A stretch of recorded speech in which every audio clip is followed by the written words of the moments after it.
Ассалаумағалейкум құрметті көрермен. Егер жаңалықтарды алғашқылар қатарында білгіңіз келсе, арнамыздағы подписаться және де бір ғана лайк түймесін басып, видеоны соңына дейін қараңыздар. Ота балаларға шұғыл медициналық көмек көрсету орталығында жасалды.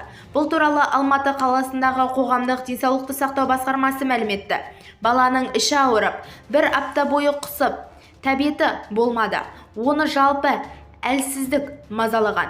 Ауруханаға жатқызылғанға дейін қыз асқазан ішек жолдарының бұзылуына байланысты амбулаторлық ем қабылдаған.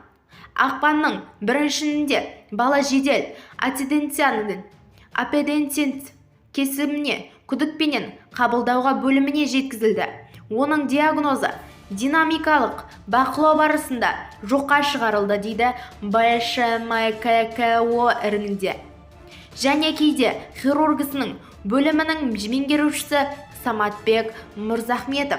Бізді тамашалауды жалғастырыңыз және де бір ғана лайк түймесін басып, видеоны соңына дейін қарап отырыңыздар.